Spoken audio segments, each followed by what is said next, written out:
Unguturu constituency అండి మాది. నా పేరు ఆశీర్వాదం నేకూరి. నేను మొట్టమొదటిగా దళిత ఉద్యమాల నుంచి వచ్చాను. తర్వాత ఇప్పుడు తెలుగుదేశం పార్టీ ఎస్సీసీఎల్ మండల ప్రెసిడెంట్. దేని గురించి వచ్చారండి ఇవాళ?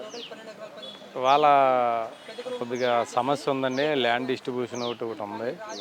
దాని గురించి సార్ దృష్టికి తీసుకెళ్దామని వచ్చామండి. మేము దాన్ని ఏ డిపార్ట్మెంట్కి పంపించాలో ఆ డిపార్ట్మెంట్కి పంపించి మేము దాని మీద యాక్షన్ తీసుకుంటామని చెప్పి సరే, సమస్యకి పరిష్కారం దొరుకుతుందని అనుకుంటున్నారా? దొరుకుద్దని అనుకుంటున్నామండి. ఎందుకంటే ఇప్పటికీ సుమారుగా 2 నెలల మట్టి తెలుగుదేశం కూటమి ప్రభుత్వం అధికారంలోకి వచ్చిన నాటి నుంచి ఈ రోజు వరకు కూడా తండోపతండలుగా రాష్ట్ర నలుమూలల నుంచి ప్రజా దర్బార్ కానీ లేకపోతే అక్కడ పార్టీ ఆఫీసులో వినతులు తీసుకునే క్రమం కానీ ఏదైతే ఉందో దాని అంతటి మీద ప్రజలు నమ్మకం పెట్టుకుని గత 5 సంవత్సరాలు వైసీపీ ప్రభుత్వం మురగబెట్టి ఉండిచ్చిన అర్జీలన్నీ కూడా వాళ్ళు ఏ అయితే భూ కబ్జాలు చేశారో, మరి స్థలాలు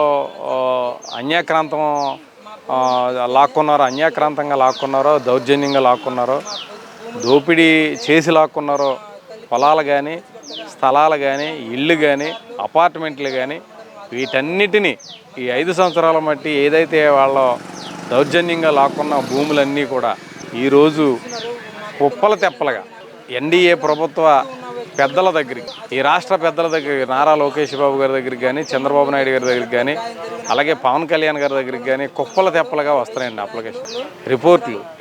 కుప్పల తెప్పలుగా వస్తున్నాయి అన్ని భూ కబ్జాల మీదే.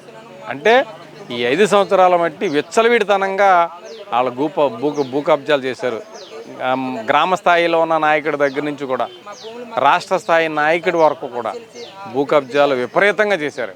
కానీ ఈ రాష్ట్ర ప్రజలు అదృష్టవంతులయ్యి, ఈ రాష్ట్రంలో ఉన్న ప్రజలు నిజంగా ఆంధ్ర రాష్ట్రంలో ఉన్న ప్రజలు అదృష్టవంతులయ్యి దేవుడు ఎక్కడో కాపాడాడు కాబట్టి, కానీ ఏదో గుడ్డి లొట్ట తప్పి ఏదో అంటారు చూడండి, ఆ విధంగా మళ్ళీ వాళ్ళు వస్తే కనుక ఈ రాష్ట్రం సర్వనాశనం అయిపోయేది అనమాట. రక్త కన్నీరే మిగిలేదు, ఇంకేం మిగిలేదు కాదు. కానీ ఈ గవర్నమెంట్ వచ్చిన రెడ్ బుక్ రాజ్యాంగం నడుస్తుందని చెప్పి ఏదైతే అవినీతి చేశారని మీరే అంటున్నారు. ఎమ్మెల్యేలు కానీ వీళ్ళు కానీ భూ కబ్జాలు చేశారు, వాళ్ళ మీద చర్యలు తీసుకుంటుంటే దానికి కూడా మా మీద కక్షగా సాధింపు చేస్తారు. రెడ్ బుక్ రాజ్యాంగం నడుస్తుందని అంటున్నారు కదా వాళ్ళ మనుషులు కానీ ఎమ్మెల్యేలు కానీ. వాళ్ళకి ఇంకేముందండి, చెప్పుకోవడానికి ఏమీ లేదు కదా. ఇంకా నిన్న కాక మొన్న జోగి రమేష్ గారు ఏం మాట్లాడాడు, నా కొడుకు ఏమీ తెలియదు, నా కొడుకు అమాయకుడు అని చెప్పాను అన్నాడు. ఇవాళ అతను చేసినవి ఒక్కోటి బయటకు వస్తున్నాయి. అతనే కాదండి, ఈ రాష్ట్రంలో ఉన్న చోటా మోటా నాయకులు అందరూ కూడా గ్రామ స్థాయి నుంచి రాష్ట్ర స్థాయి వరకు రౌడీల్ని పెంచారు తప్ప వీళ్ళు రాజకీయ నాయకులను కానీ రాజకీయంగా ప్రజలకు సేవ చేసే నాయకులను మాత్రం వీళ్ళు పెంచలేదండి. ఈ 5 సంవత్సరాల ప్రభుత్వ పాలనలో రౌడీల్ని పెంచారు. రౌడీల్ని పక్కనెట్టుకు తిరిగారు. నిన్న కాక మొన్న అక్కడెక్కడో నెల్లూరులోనే ఎక్కడో ఒక రౌడీ చనిపోతే అక్కడికి వెళ్ళి పలకరించడానికి వెళ్ళాడు తప్ప ఇక్కడ ఈ రాష్ట్రంలో ఉన్న ప్రజలు ఎంత విలవిల్లాడిపోతుంటే, భూములు కోల్పోయి పొలాలు కోల్పోయి అన్యాక్రాంతం అయిపోయి విలవిల్లాడిపోతుంటే పలకరించే నాదుడు లేడు. కానీ ఒక రౌడీ చనిపోతే ఆ రౌడీ కక్షల్లో ముఠా కక్షల్లో చనిపోయిన వాళ్ళ దగ్గరికి వెళ్ళి పలకరించడానికి వెళ్తానికైతే ఇతనికి తీరుబడి ఉంది తప్ప ప్రజలు ఇబ్బందులు పడుతూ ఉంటే వాళ్ళ దగ్గరికి వచ్చి పలకరించే తీరుబడి ఈ జగన్మోహన్ రెడ్డికి లేదు. కానీ చంద్రబాబు నాయుడు గారు ఈరోజు రాష్ట్రానికి రావాల్సిన నిధుల గురించి ఒక పక్కన మామూలుగా ఆర్బీఐ దగ్గరికి వెళ్ళి ఓవర్ డ్రాఫ్ట్ తీసుకురాకుండానే సంక్షేమ పథకాలు ఇస్తున్నారు. ఇంకో పక్కన అభివృద్ధి కోసం రాష్ట్రానికి సంబంధించిన ప్రాజెక్టులు కానీ ఇంకో పక్క కంపెనీలు తీసుకురావడానికి కృషి చేస్తున్నారు. దాన్ని ఎలా చూస్తారు? ఏమండి, ఏదైనా ఈ రాష్ట్రానికి వనరులు తీసుకురావాలన్నా, ఈ రాష్ట్రంలో ఉన్న ప్రజలకు సంక్షేమాన్ని అందించాలన్నా నారా చంద్రబాబు నాయుడు విజన్ తప్ప వేరొక విజన్ అనేది లేదు. ఎందుకంటే ఆయనకి సంపాదించడం తెలియదండి జగన్మోహన్ రెడ్డికి. ఖర్చు పెడతాం తెలుసు, అప్పులు చేస్తాం తెలుసు, లాబీయింగ్ చేస్తాం తెలుసు, కేసుల నుంచి ఏ విధంగా తప్పించుకోవాలో తెలుసు, వాయిదాలకు వెళ్లకుండా ఏ విధంగా తప్పించుకోవాలో తెలుసు తప్ప అంతకు మించి వనరులను ఉపయోగించుకుని ఆ వనరుల ద్వారాగా అభివృద్ధి సాధించి ఆ అభివృద్ధిని ప్రజలకు పంచిపెడదామనే ఆలోచన జగన్మోహన్ రెడ్డికి ఏ రోజు లేదు. ఈ గత 5 సంవత్సరాల కాలంలో ఏ మినిస్టర్ అన్నా ఆ మినిస్టర్ స్థాయిలో ఆ శాఖ స్థాయిలో ఏ అధికారులన్నా పిలిచి ఎప్పుడన్నా రివ్యూ మీటింగ్ పెట్టాడా? 5 సంవత్సరాల కాలం ఒక్క రివ్యూ మీటింగ్ ఒక డిపార్ట్మెంట్ నుంచి ఒక్క రివ్యూ మీటింగ్ ఎప్పుడన్నా పెట్టాడా? ఈరోజు ఎన్ని మీటింగ్లు పెడుతున్నాడు చంద్రబాబు నాయుడు గారు, ఎంతమందిని మరి ఎక్స్పర్ట్లను పిలుస్తున్నాడు, ఎంతమందిని పారిశ్రామికవేత్తలను పిలుస్తున్నాడు.